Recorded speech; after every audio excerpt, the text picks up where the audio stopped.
안녕하세요. 건강한 교회 건강한 목사입니다. 예수님께서 이 땅에 오셔서 하나님의 모든 언약을 성취하시고 하늘로 오르셨어요. 그리고 교회가 탄생했습니다. 교회는 하나님의 백성이에요. 하나님은 자신의 백성에게 하늘에 속한 모든 신령한 복을 다 주셨습니다. 그렇기 때문에 교회는 이 복을 누리고 마땅히 우리 왕이신 하나님께 예배를 드려야죠. 그래서 교회는 하나님께서 우리에게 주신 복을 더 풍성히 누리고 더욱 주를 예배하기 위해 성도를 양육하고 교육해야 할 책임이 있습니다. 주의 교훈과 훈계로 양육된 성도들은 더욱 진심으로 하나님을 예배하게 될 거예요. 이렇게 교회는 하나님을 향해 예배하고 성도를 향해 양육하는데 교회 밖, 즉 세상을 향해서는 무슨 일을 할까요? 건강한 교회론 세우기 5부 건강한 교회는 이 땅에서 무슨 일을 하는가? 3강 건강한 교회는 세상을 향해 선교한다 라는 주제로 강의하도록 하겠습니다. 예수님께서 하늘로 오르시기 전에 교회에게 너희는 가서 모든 민족을 제자로 삼아 아버지와 아들과 성령의 이름으로 세례를 베풀고 내가 너희에게 분부한 모든 것을 가르쳐 지키게 하라 라고 말씀하세요. 이 명령을 지상 대명령이라 부르죠. 기독교인이라면 대부분 전도해야 된다는 생각을 가지고 있어요. 그러다 보니 교인들에게 전도를 강요하는 교회가 많이 있습니다. 어떤 교회는 성도들에게 올 한 해 전도해야 할 인원을 정해주거나 전도할 사람의 명단을 적게 하는 등 전도를 종용하죠. 어떤 교회는 전도를 많이 한 사람에게 올해의 전도왕이라고 하면서 시상하더라고요. 그러나 많은 교인들이 전도하는 것에 대해서 상당한 부담감을 가지고 있어요. 성경은 너무나 분명하게 복음을 전하라고 말하기 때문에 전도해야 된다는 생각을 다 가지고 있는데 전도를 실제로 행동으로 옮기기가 쉽지 않죠. 전도를 하지 못해서 자책감에 빠지거나 시험에 드는 경우도 많이 있어요. 이렇게 전도는 싫어도 억지로 해야 하는 것이 되어버렸습니다. 정말 전도는 싫어도 억지로 해야 하는 걸까요? 바울은 로마서 1장 14, 15절에 이렇게 말해요. 헬라인이나 야만인이나 지혜 있는 자나 어리석은 자에게 다 내가 빚진 자라. 그러므로 나는 할 수 있는 대로 로마에 있는 너에게 복음을 전하기 원하노라. 우린 바울이 어떤 사람이었는지 알죠.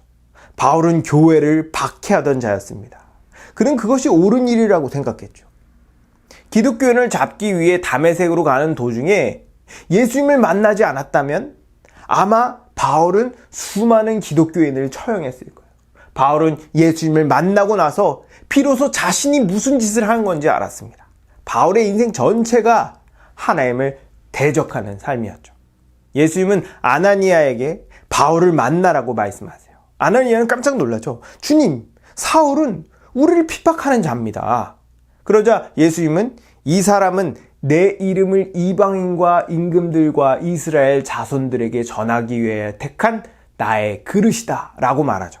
바울은 아나니아로부터 이 말을 들었을 겁니다. 이때부터 바울은 자신이 복음의 빚진 자라는 인식을 가지게 돼요. 이것은 바울에 국한된 것이 아닙니다. 우리 모두가 복음의 빚진 자예요. 우리가 어떻게 복음을 듣고 구원받게 되었나요? 누군가가 우리에게 복음을 전해줬기 때문이에요. 그것이 부모님이 됐든 친구가 됐든 길 가던 사람이 됐든 책이 됐든 이런 영상이 됐든 복음은 언어를 통해 전달되기 때문에 반드시 사람이 매개가 됩니다. 제가 구원받아 지금 이 자리에서 복음을 선포할 수 있었던 건 예수님으로부터 시작된 복음의 말씀을 사도들이 다른 사람에게 전달하고 그 사람이 또 다른 사람에게 전달하고 그 사람이 또 다른 사람에게 전달하고 전달해서 여기까지 왔기 때문이에요. 이를 통해 2000년 동안 셀 수 없는 사람들의 생명이 구원받았습니다. 저와 여러분도 그들 중 하나예요. 이런 측면으로 우리를 위해 죽으신 예수님과 믿음의 선조들에게 생명을 비쳤습니다. 뿐만 아니라 우리가 세상에 있는 사람들보다 먼저 부르심을 받아 구원받은 건 아직 구원받지 못한 사람들에게 복음을 전하게 하려는 의미도 있어요. 만약 세상에 구원할 사람이 이미 다 찼다면 예수님께서 이미 오셨고 세상은 심판받았을 겁니다. 이 세상에 아직 구원할 사람이 남아있기 때문에 우리가 먼저 구원받은 거예요. 이런 측면으로 보면 우리는 세상 사람들에게 일종의 빚이 있는 거죠. 예수님과 믿음의 선조들은 도대체 왜 전도를 했을까요? 너무 당연하지만 그것이 옳은 일이기 때문이에요. 지금 세상은 죄로 범벅이 되어 있고 모든 사람은 죄로 인해 죽을 운명에 처해 있습니다. 아무도 하나님을 모르고 알 수도 없죠. 이렇게 칠흑같이 어두운 세상에 교회는 유일한 빛입니다. 교회는 하나님을 볼 수 있게 하고 생명의 길로 인도하는 유일한 존재이죠. 오직 교회만이 정답을 알고 있고 그들을 구할 수 있습니다. 근데 교회가, 내가 이 일을 안 한다면 도대체 누가 합니까? 만약 누군가 불 속으로 뛰어들려 한다면 여러분 어떻게 하시겠어요? 그게 누구든 막지 않겠어요? 만약 내 지인이거나 사랑하는 사람, 또 가족이라면 더 열심히 막겠죠. 이런 인식과 마음이 있기에 전도를 하는 겁니다. 더 나아가 복음을 믿어 하나님 나라의 복을 맛본 사람은 이 복음이 얼마나 귀하고 좋으며 값진 거라는 걸 알아요. 복음은 아무리 어렵고 힘든 일이 있어도 능히 극복할 수 있고 더욱 의미 있고 행복한 삶을 살게 만들죠. 근데 주변을 보면 이것을 모른 채 힘들어하는 사람이 너무 많아요. 정말 너무 많습니다. 보는 게 힘들 정도예요. 우리는 근본적인 문제가 뭔지 알고 그 문제를 해결할 방법도 알죠. 만약 상대방이 복음을 듣고 믿으면 얼마든지 문제를 해결할 수 있습니다. 그리고 급속도로 상태가 좋아질 거예요. 복음이 이런 능력이 있다고 믿으니까 복음을 전하는 겁니다. 누가 시키지 않아도 복음 전하는 게 너무 당연한 게 돼버리는 거죠. 선교는 지극히 자연스러운 거예요. 그래서 강제할 필요도 강요할 필요도 없습니다. 아니, 오히려 강요하고 강제하면 안 돼요. 그런 순간 선교의 순수성이 오염됩니다. 선교한다고 구원받는 것도 아니고 선교하지 않는다고 구원받지 않는 것도 아니에요. 선교는 예수님의 은혜를 깊이 알고 풍성하게 맛본 사람이라면 그냥 하게 되는 겁니다. 아직 복음도 잘 모르고 구원의 감격과 하나님 나라의 복을 누리지 못한 사람들에게 선교를 요구한다는 건 공부하기 싫은 애들에게 공부하라고 말하는 것과 같은 거예요. 누가 공부해야 한다는 거 모릅니까? 하기 싫은 걸 어떻게 해? 그래도 억지로 시키면 하겠죠. 그런 사람에게 공부는 하기 싫고 억지로 해야 하는 것이 되어버립니다. 근데 공부는 실제로 재밌고 좋은 거예요. 누구라도 자기가 좋아하고 잘하는 것을 남에게 말하는 걸 좋아합니다. 말 없는 사람도 자기가 좋아하는 걸 얘기하려면 줄줄줄줄 얘기할걸요. 선교는 이런 거예요. 너무 좋으면서 너무 중요하고 옳은 것, 그 무엇보다 가치 있고 보람된 것, 전하지 않고서는 견딜 수 없는 것이 복음입니다. 교회는 세상을 향해 선교합니다. 그런 과정에서 교회는 고난을 당하죠. 왜 교회가 이 어두운 세상 한가운데 위치해 온갖 고난과 핍박과 조롱을 받으면서까지 선교를 할까요? 이건 예수님께서 나를 위해 또 여러분을 위해 세상 속에서 핍박과 고난을 받으신 것처럼 교회도 세상 사람을 구원하기 위해 세상 속에서 예수님과 똑같은 길을 가는 겁니다. 예수님께서 하신 일은 이 땅에 하나님 나라를 가져오고 확장하며 결국 완성하는 건데 그 일을 교회를 통해 하세요.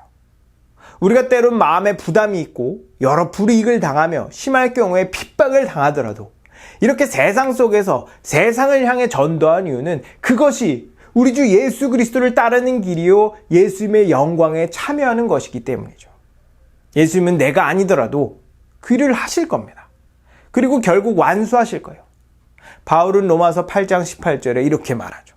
생각하건대 현재의 고난은 장차 우리에게 나타날 영광과 비교할 수 없다.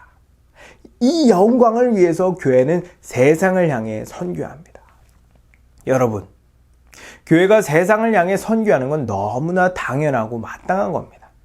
세상이 교회를 향해 뭐라고 욕을 하고 제재를 가해도 교회는 복음을 선포하는 걸 멈출 수 없어요. 왜냐하면 그것이 옳은 일이고 이 세상을 위하는 길이기 때문입니다. 하나님과의 관계가 끊긴 이 세상 끝에 기다리고 있는 건 죽음과 멸망이에요. 교회는 이 땅의 유일한 구원의 방주입니다. 선교가 우리에게 강제가 아니고 강요가 아니다 하더라도 안 할 수 없는 거예요. 우린 지금까지 교회가 이 땅에서 무슨 일을 하는지 배웠습니다. 교회는 하나님을 향해 예배하고 성도를 향해 양육하며 세상을 향해 선교합니다. 눈치가 빠른 분은 이미 눈치채셨겠지만 이 세 가지 일의 중심에는 예배가 자리 잡고 있어요.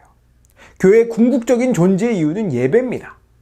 모든 사람들이 예배를 드릴 수 있도록 세상에 들어가 하나님 나라를 초청하는 것이 선교이고, 하나님 나라에 들어온 자들에게 참된 예배를 드릴 수 있도록 성장시키는 것이 양육이에요.